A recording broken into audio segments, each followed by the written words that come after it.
പ്രണാമം. നമുക്ക് ശ്രീ വാൽമീകി രാമായണത്തിലേക്ക് തന്നെ മടങ്ങാം. മഹാറാണിയുടെ ശോഭനവചനങ്ങൾ ഇക്ഷ്വാകുനാഥൻ്റെ ഹൃദയത്തെ തെളിയിച്ചു.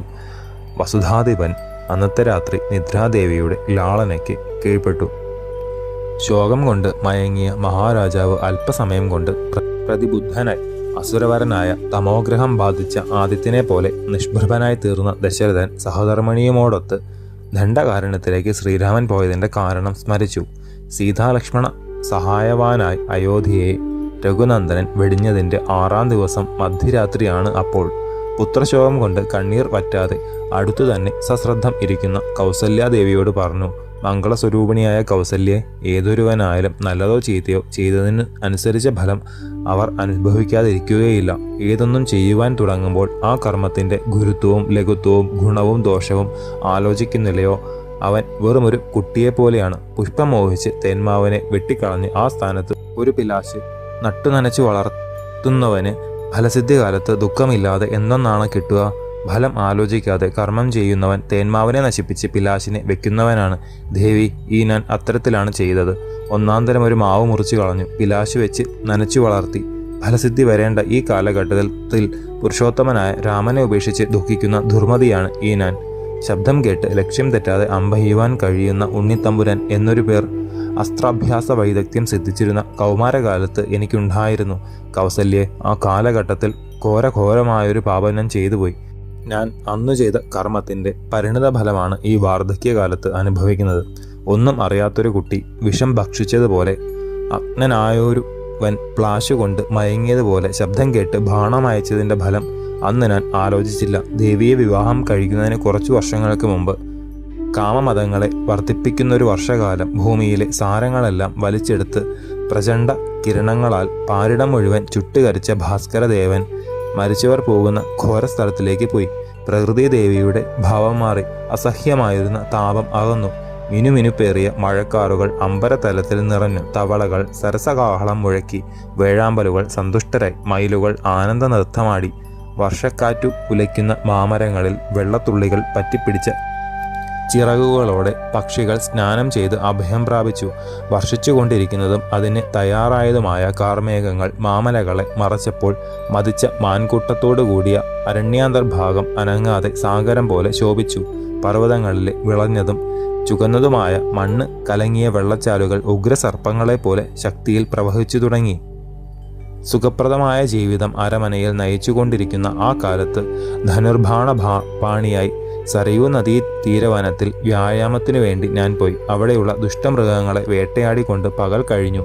കാട്ടുപോത്തുകൾ, മദഗജങ്ങൾ, ഘോരമൃഗങ്ങൾ ഇവ കടവുകളിൽ വന്നാൽ നിഗ്രഹിക്കുവാൻ തയ്യാറായി.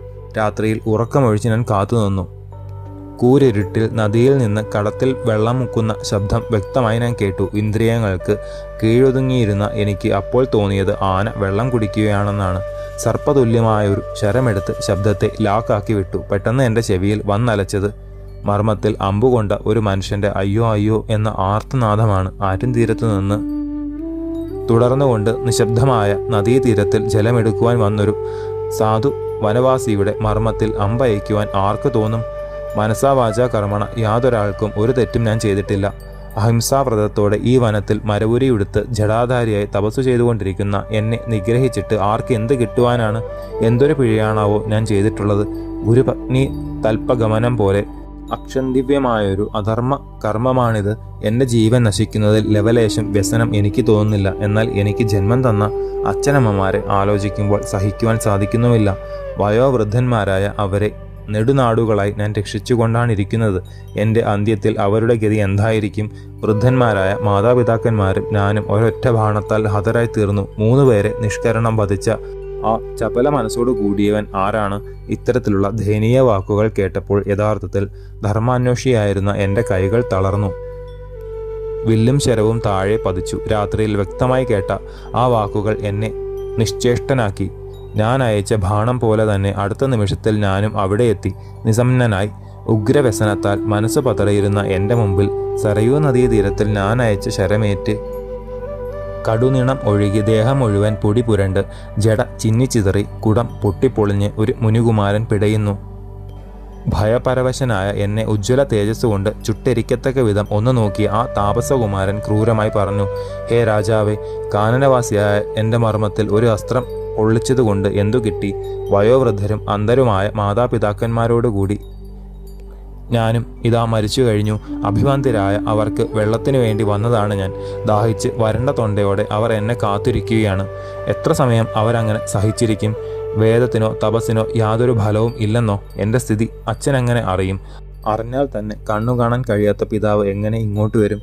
വീഴുന്നൊരു മഹാവൃക്ഷത്തെ മറ്റൊരു വൃക്ഷത്തിന് താങ്ങുവാൻ സാധിക്കാത്തതുപോലെയായി തീർന്നു ഞാൻ. ഒരു ദീർഘനിശ്വാസമിട്ട് ആ മഹാത്മാവ് തുടർന്നു, മഹാരാജാവേ, അഗ്നി അരണ്യത്തെ എന്നപോലെ അച്ഛൻ്റെ കോപം അങ്ങയെ നശിപ്പിക്കരുത്. ഈ ഒറ്റയടി പാതയിൽ കൂടി നേരെ പോവുക. അവിടെ ആശ്രമം കാണാം. എൻ്റെ ജനകനെ ഉടനെ പ്രസാദിപ്പിക്കൂ. മർമ്മത്തിൽ തറച്ച ദുസ്സഹവേദന നൽകുന്ന ഈ ശരത്തെ ശരീരത്തിൽ നിന്ന് ഊരിയെടുക്കൂ. വെള്ളത്തള്ളൽ കൊണ്ട് മണൽത്തിട്ട എന്ന പോലെ ഞാൻ വല്ലാതെ ഞെരുങ്ങുന്നു. അസ്ത്രം തറച്ചതുകൊണ്ട് പ്രാണവേദന, പറിച്ചെടുത്താൽ പ്രാണനാശം. എന്തു ചെയ്യണമെന്നറിയാതെ മനസ്സാകെ തകർന്ന എന്നോട് ചിന്ത മുഴുവൻ മനസ്സിലാക്കിയ മുനികുമാരൻ ധീനമായി പറഞ്ഞു, ദുഃഖമടക്കൂ, ധൈര്യം സംഭരിക്കൂ. ബ്രഹ്മഹത്യാ പാപത്തെപ്പറ്റി വിചാരപ്പെടേണ്ട മഹാരാജാവെ. വൈശ്യന് ശൂദ്രസ്ത്രീയിൽ ജനിച്ച പുത്രനാണ് ഞാൻ. ഇത്രയും പറഞ്ഞതു തന്നെ വളരെ വിഷമിച്ചിട്ടാണ്. ആ യുവ തപസ്വിയുടെ ശരീരത്തിൽ നിന്ന് അമ്പ് പതുക്കെ ഞാൻ വലിച്ചെടുത്തു. വിറച്ചും ഇടയ്ക്ക് ദേഹം വളച്ചും പിടച്ചും ദൃഷ്ടികൾ ചുഴറ്റിയും കൊണ്ടിരുന്ന ആ ദേഹം ഒന്ന് ഞെട്ടിത്തെറിച്ചു. കാരുണ്യത്തോടെ എന്നെ നോക്കി ആ കൂടുവിട്ട ആത്മാവ് പരലോകത്തിലേക്ക് പോയി. പ്രിയപ്പെട്ട കൗസല്യെ, മർമ്മം മുറിഞ്ഞ് നദീതീരത്തിൽ കിടക്കുന്ന ആ ജഡത്തെ നിർനിമിഷേക്ഷകനായി നെടുവീർപ്പുകളിട്ട് ഞാൻ നോക്കി നിന്നു. ശേഷം ചരിതം അടുത്ത ഭാഗത്തിലൂടെ കാണാം. ഗുരുപാദങ്ങളിൽ സാഷ്ടാംഗ പ്രണാമത്തോടെ നമസ്കാരം.